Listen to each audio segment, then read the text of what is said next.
So I was going to talk today about the idea of Augustus and the Senate, and I'm going to give you enough information to answer an essay question.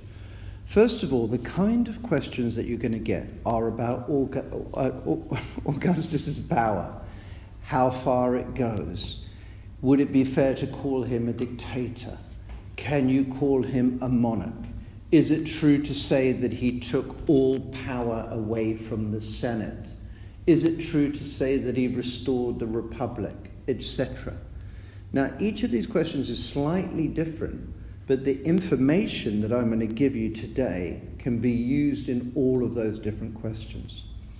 So in the past few days, we've looked at the Acts of Settlement, haven't we? There are two of them, and the third one being a kind of amendment. We've looked at the Trebonian power, haven't we? And we've looked at this idea of imperium maius proconsulare, haven't we? Yeah, this idea that he has power over the provinces, even when they are not imperial provinces; they are senatorial provinces. Okay, and I think what I really want you to be able to get is a sense of the complexity of Augustus's relationship with the Senate. You must have, in all of your classical studies essays, a counter-argument. And I think sometimes students just think that Augustus is a plain dictator and that we can deal with him as a straightforward dictator or monarch. That's certainly not the case. We know that he's very subtle in the way that he structures the Roman state, and the Principate was so subtly structured that we know that it was misinterpreted by Mommsen as a diarchy. Can you remember that? Well into the 19th century. Historians don't necessarily agree about the extent of Augustus's powers, and whenever you write about Augustus, you need to say we are restricted by the sources.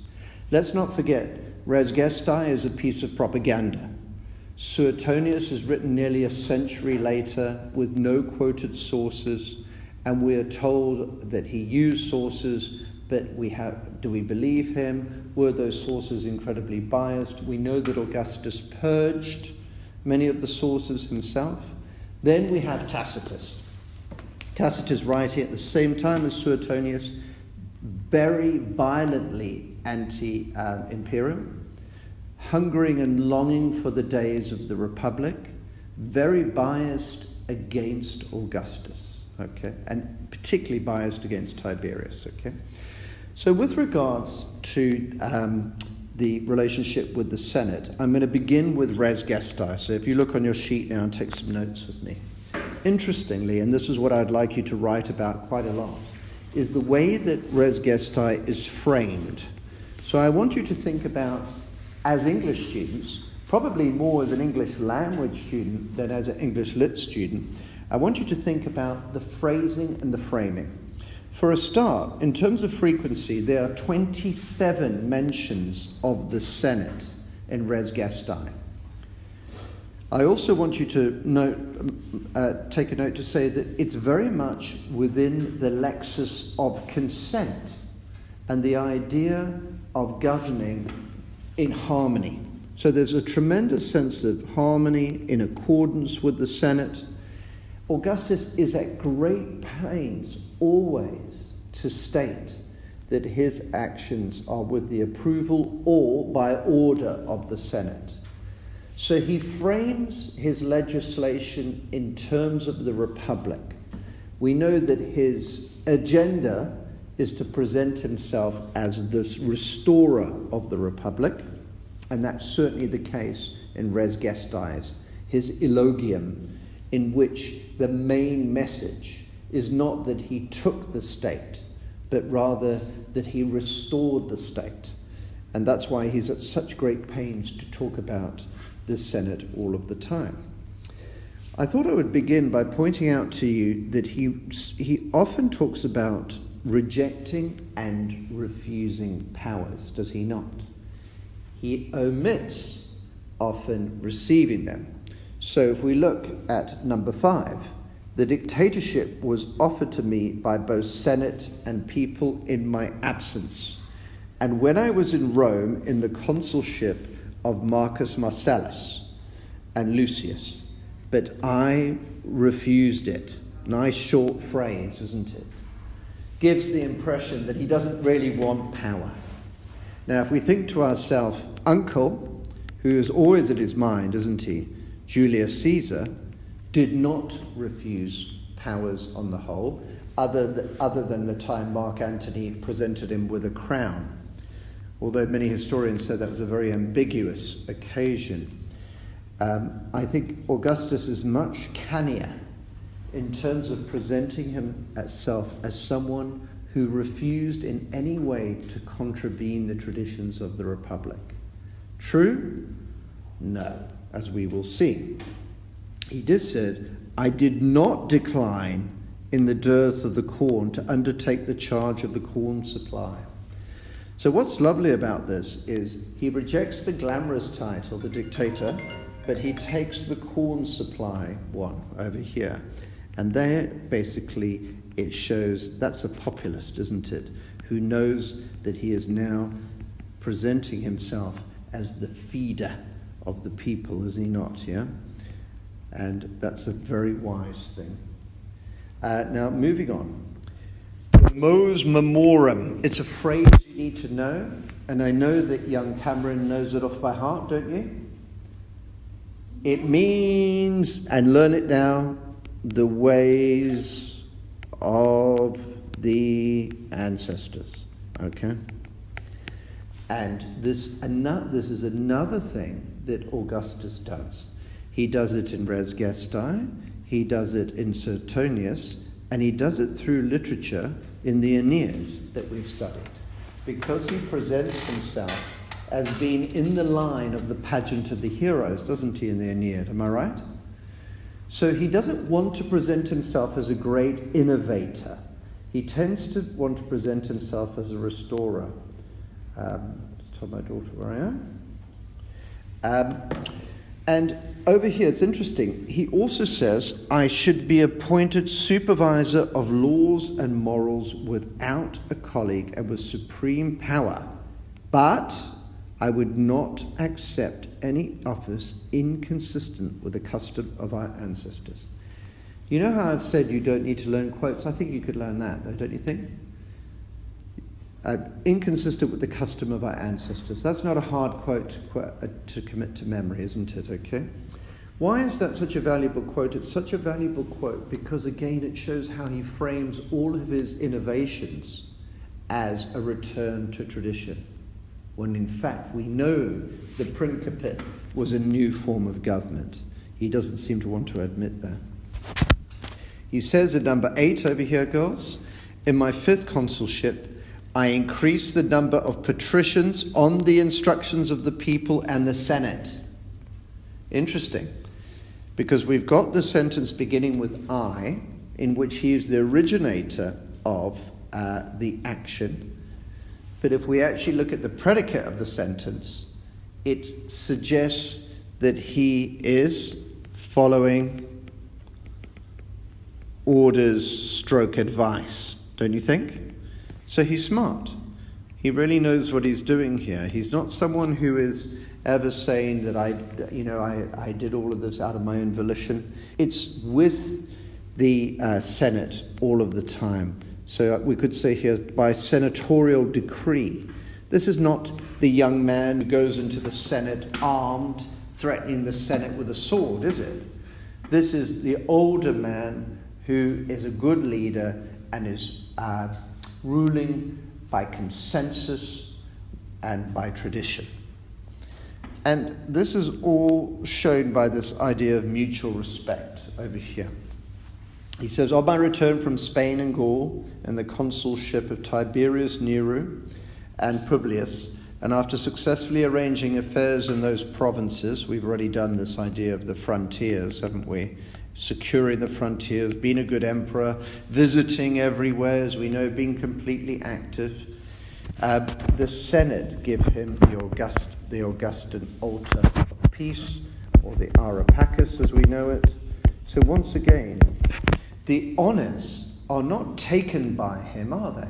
They're given to him by the Senate willingly as a sense of appreciation for his incredible sacrifice to the empire, to public service. So this is not somebody who's upset the Senate like Julius Caesar. This is somebody who has pleased the Senate and receives awards.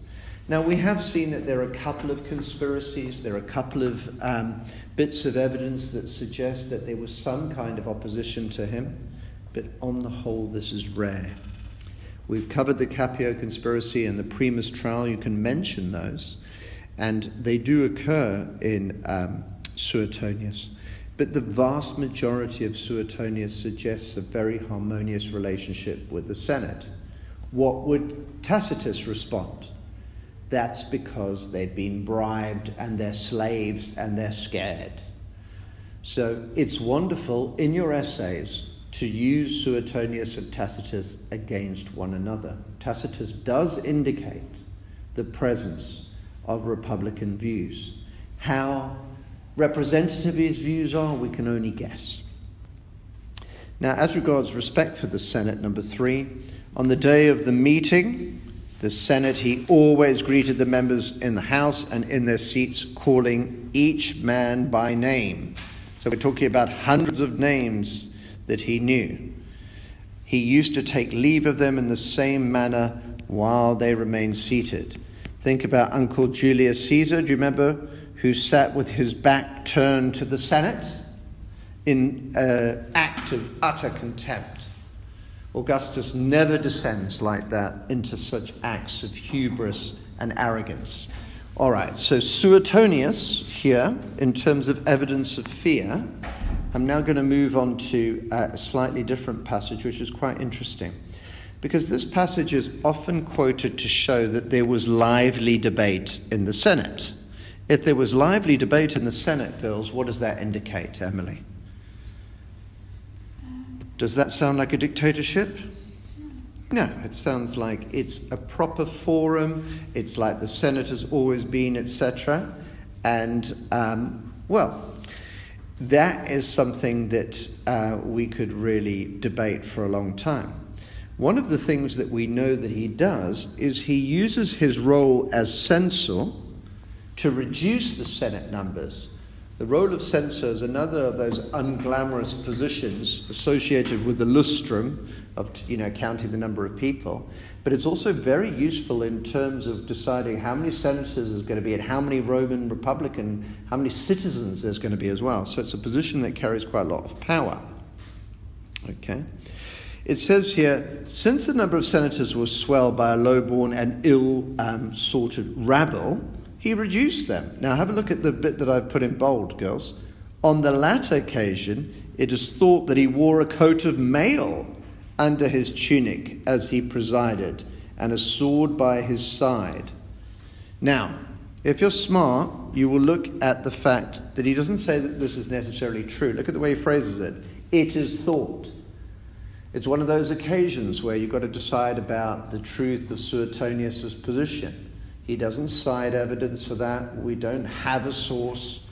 Well, maybe it did happen, maybe it didn't. If it did happen, then it shows that this idea of universal consent mentioned in Res Gestae is untrue. And maybe it also shows that Suetonius' kind of glossy image is more complex. Don't you think? Now, in terms of reducing the Senate, this was a success of his to some extent, but also a failure. He actually wanted to make the Senate more efficient. That might be one way of looking at it, but he also might want to have made it much more of a kind of yes platform for him. Okay? In bold again, he increased the property qualification for the senators, requiring 1,200,000 sesterces instead of 800,000. Okay? So this reduces the number, and here's the thing. Quite a few senators can't pay it. So what do? Augustus gives them money. Now, you might get a question, not in this exam, girls, but next year, when you do it in November, about Augustus's use of money. Well, just like anybody who gets somebody into debt, Augustus gets these people to rely on him for money. They don't have the money to retain their senatorial status. And so he kind of owns them. So through a process of reduction and what Tacitus would call bribery, Augustus would present it not as bribery but as largesse, wouldn't he? As generosity, don't you think? He'd say, I'm worried about these guys, I'm helping them, I'm supporting them. But actually we could see this in a much more sinister light if we so chose. Now moving on to this idea of whether the chamber was a place of discussion and debate. Well, according to Suetonius, it was. And this is his evidence. He quotes an unknown person saying, I do not understand, and I would contradict you if I had the opportunity. Now, is that the sign of dissent? Well, it's a really good quote to learn, girls, because you can say, the fact the guy says, I would, and uses a conditional, I would contradict you if I had the opportunity, suggests that he doesn't have the opportunity. Does that mean that he actually concurs with Tacitus? That the senators have become slavishly obedient? What's implicit in that statement is a threat of violence or some kind of punitive action that would follow. So it's interesting, isn't it? Suetonius presents that as evidence of dissent, but it could be read as quite the opposite if you wanted to, couldn't it? Now going on to Tacitus, the Annals, Book 1. Tacitus you're always going to use to show the Republican perspective, aren't you? He claims that he is writing without anger. Do you remember that? And he says that he's writing objectively and letting the facts speak for himself.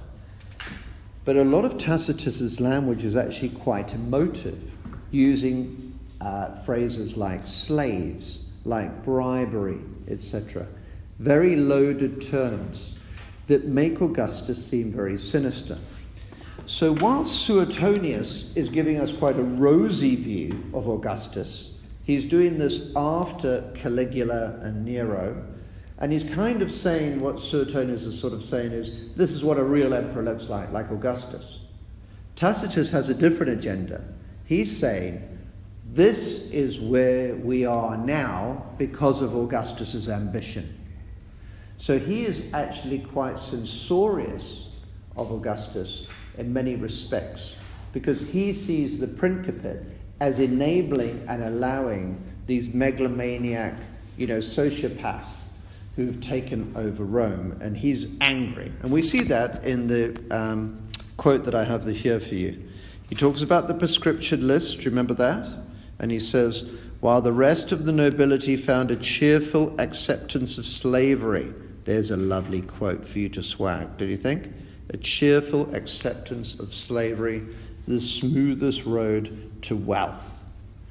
So this is part of this lament of the death of the Republic. And the mystery for us was Tacitus' view widely felt? We will never know. But it is interesting because we have to imagine that Tacitus is writing with an audience in mind, which would mean that other people feel the same way. So it allows us to look through all of the smoke of Augustan propaganda, which we've been studying, haven't we? The literature, the speeches, the statues, the altars, the buildings. Tacitus suggests that there is another view. There is a sense in which the empire has been stolen from Roman citizens. Tacitus in chapter 4 says, equality was now an outworn creed, and all eyes looked to the mandate of the sovereign. Cameron, I'm going to pick on you quickly. The sovereign, tell me about that. What does that indicate? Monarchy, absolutely. So he's used this term, this lexical unit, very deliberately. And what he's saying is he is exposing, isn't he, don't you feel, the Principate for what it is.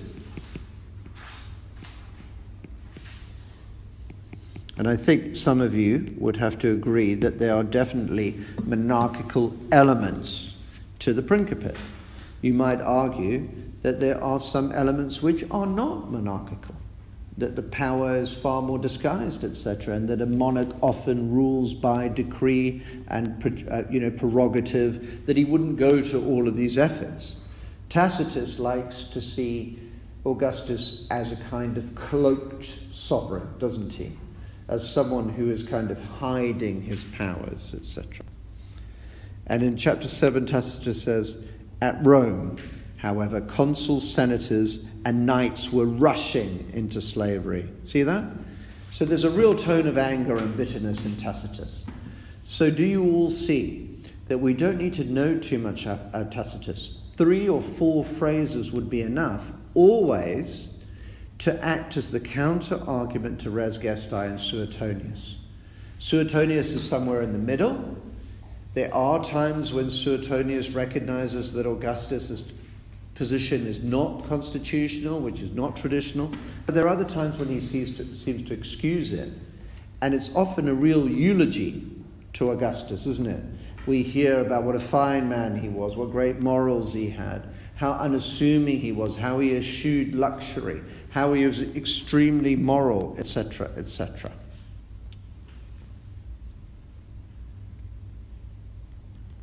Forgive me. Just finding my recording. Okay, just moving on then. So now I want to tell you a little bit about Mary Beard and what she says about the Senate. She says, yet for all his autocratic power, Augustus still needed the Senate. Nice, easy thing for you to remember. Mary Beard contends that he needed the Senate. He wasn't ruling by pure decree, etc.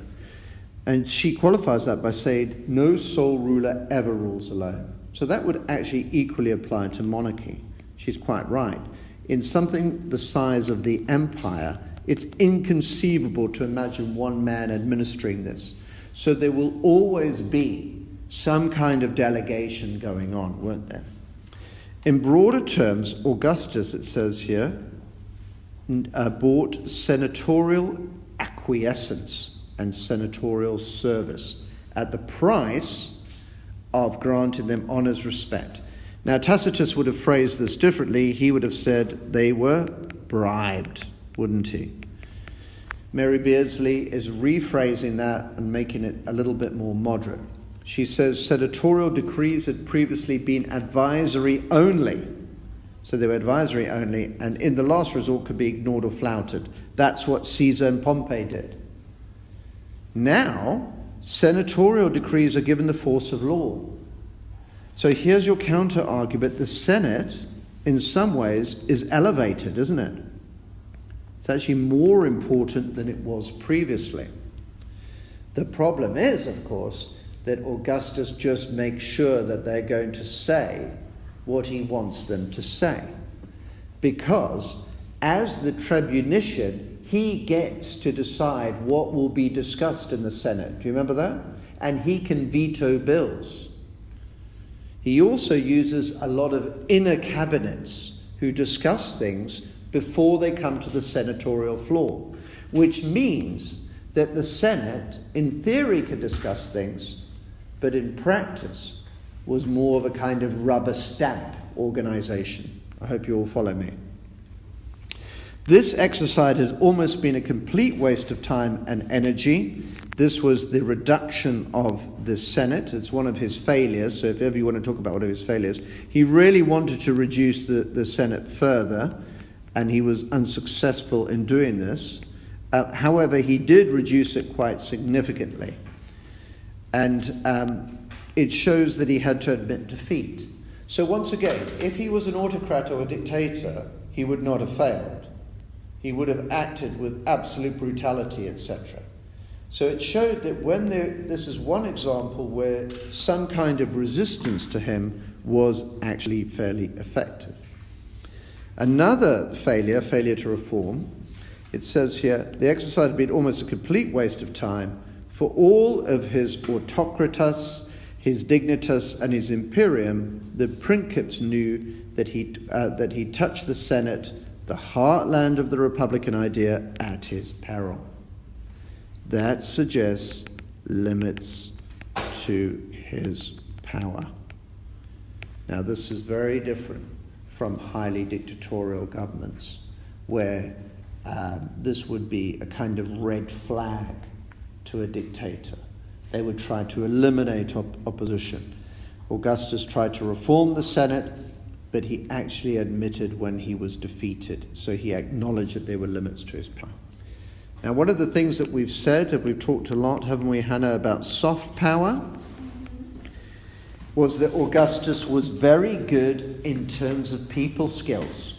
In the 30s, when he was the enfant terrible, he wasn't good, was he? He did it by force. Now he's going to change, and he gets very good with his people skills. It says here, Augustus always treated it with great respect and took the trouble to consult it.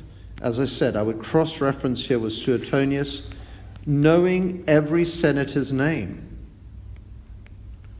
Now, I think that's like a good teacher.